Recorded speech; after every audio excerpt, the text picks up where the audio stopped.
5 prisonniers sont enfermés dans une pièce, exposés à un gaz les privant de sommeil. Leur récompense, la liberté. On est en 1940, en pleine Union soviétique. L'expérience doit durer 1 mois, mais au bout de 5 jours, les détenus se mettent à hurler, à s'en briser les cordes vocales. Les scientifiques entrent dans la pièce et découvrent l'horreur. Les 5 hommes ont sombré dans la folie. Ils s'étaient arrachés des lambeaux de peau pour les manger et baigner dans leur sang. On essaie de les sauver, les soigner, mais ils se débattent. Nous devons rester éveillés. Aucun ne survécut. L'expérience russe sur le sommeil est la plus terrifiante creepypasta de l'histoire. Oui, tout est faux. Ça a été posté en 2009 sur internet. Il y a des millions de vidéos et d'articles dessus, même la plus célèbre image est truquée, c'est juste une décoration d'Halloween. Si cette histoire est si populaire, c'est parce qu'elle utilise des éléments plausibles. Expérience sur des prisonniers, torture par privation de sommeil, laboratoire top secret, mutilation d'êtres vivants, les soviétiques ont commis des choses inhumaines au nom de la science. L'enfer de l'île aux cannibales.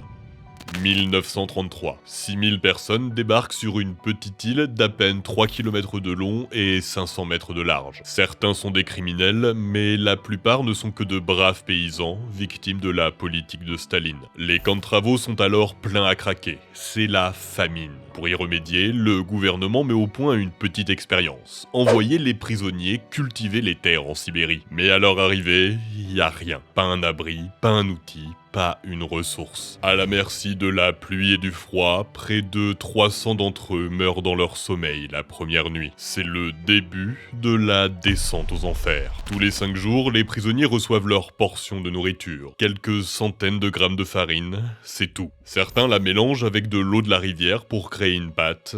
Ils meurent à cause des bactéries. C'est invivable, il faut fuir. Mais les gardes patrouillent le long de l'île et tirent sur ceux qui tentent de s'échapper. Et s'ils réussissent à esquiver les balles, la rivière gelée les emporte. Bloqués, affamés, il ne faut pas longtemps avant que tout le monde perde la raison. Un soir, une femme est ramenée dans un village à proximité avant d'être envoyée dans un autre camp. Ses mollets sont enveloppés de linge. Lorsqu'on lui demande ce qui lui est arrivé, elle répond « Ils m'ont fait ça sur l'île de la mort. Ils les ont coupés, ils les ont mangés !» La viande de ses jambes avait été retirée, ses plaies gelées par le froid. Sur l'île, une autre femme est attachée à un arbre pendant que des prisonniers découpent sa poitrine et ses muscles pour calmer leur faim. Le camp a sombré dans le cannibalisme. Un des prisonniers raconte qu'il mangeait le cœur et le foie en les piquant sur une branche comme des brochettes. Il ne s'attaquait qu'à ceux sur le point de mourir pour abréger leur souffrance. Certains étaient brûlés vivants. C'est un véritable massacre. Plus de 4000 personnes trouvent la mort. Quelques mois à peine après leur arrivée, les survivants sont transférés dans d'autres camps. Les cadavres sont laissés à l'abandon, certains sans sépulture. Une enquête est ouverte, mais l'histoire restera secrète pendant presque 50 ans. Aujourd'hui encore, les locaux rendent hommage tous les ans aux victimes mortes sur l'île des cannibales.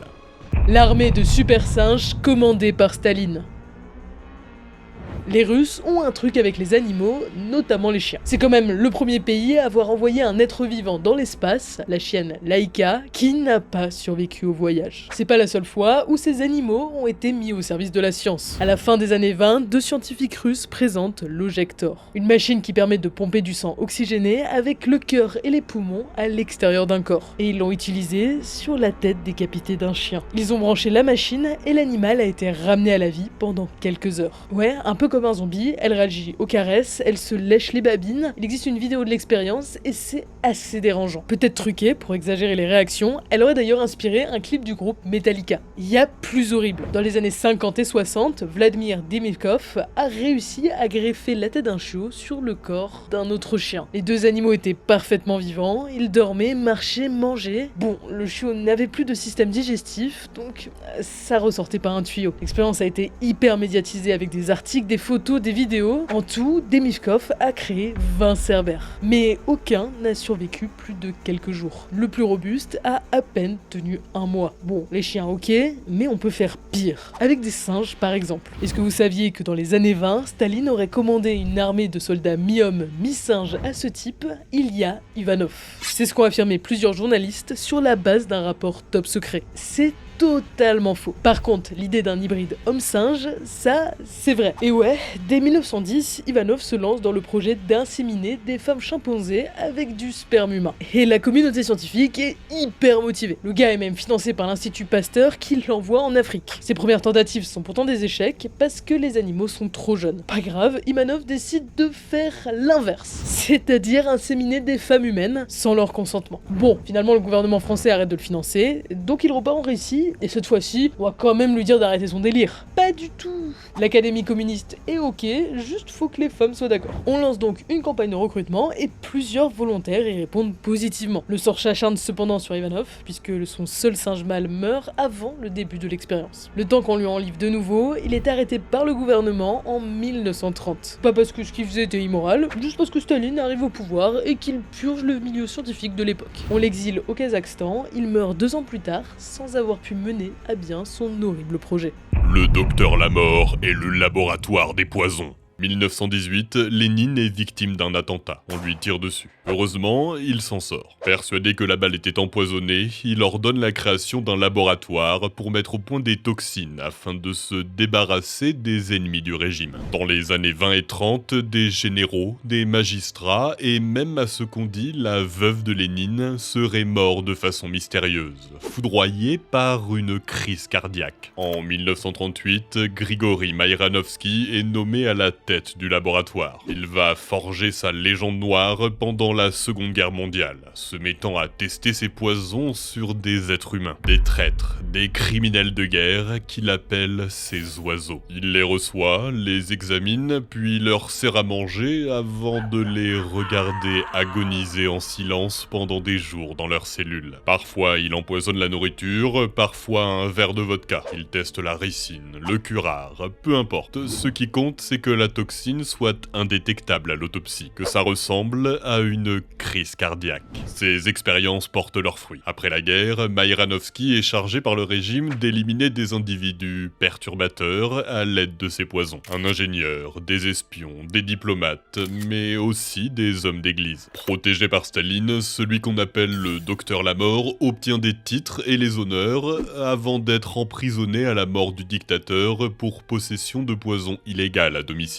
Il écrira plusieurs fois au Kremlin pour demander sa réhabilitation avant de mourir en 1964 d'une crise cardiaque. Et le laboratoire, on dit qu'il aurait fermé dans les années 50 ou dans les années 90. Enfin, c'est vrai qu'on a encore des ennemis de la Russie qui ont trouvé la mort dans des circonstances suspectes. On vous a déjà parlé de l'affaire du parapluie bulgare dans cette vidéo. Mais il y a aussi l'histoire de l'ancien espion Sergueï Skripal, qui avait vendu des informations au service de renseignement anglais. En 2018, lui et sa fille sont retrouvés inconscients sur un banc à Londres, empoisonnés par un agent neurotoxique. Ils s'en sortent, la Russie nie son implication. Il y a aussi ce candidat aux élections présidentielles d'Ukraine en 2004, empoisonné pendant un dîner, gardant des séquelles à vie. Mais surtout, Alexei Navalny, intoxiqué pendant un vol en avion, forcé d'être hospitalisé pendant plusieurs mois. Les scientifiques sont formels, c'est le même poison que celui utilisé sur Sergueï Skripal. À la fin de sa convalescence, la liberté conditionnelle de Navalny est levée et il est arrêté à son retour en Russie, où il est toujours retenu prisonnier. Le Kremlin nie encore une fois être responsable de l'incident. Après tout, le laboratoire au poison a cessé son activité,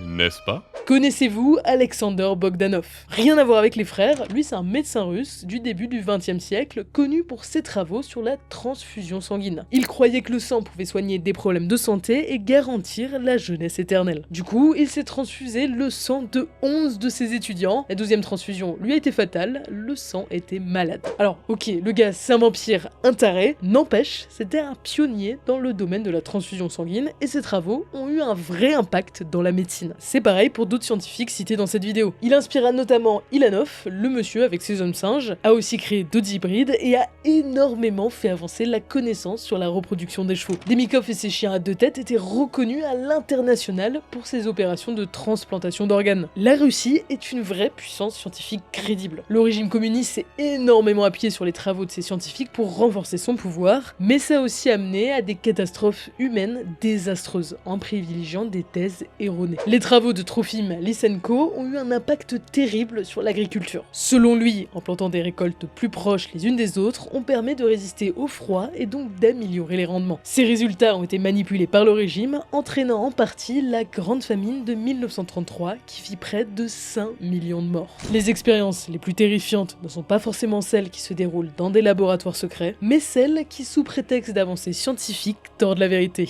pour servir les intérêts des puissants.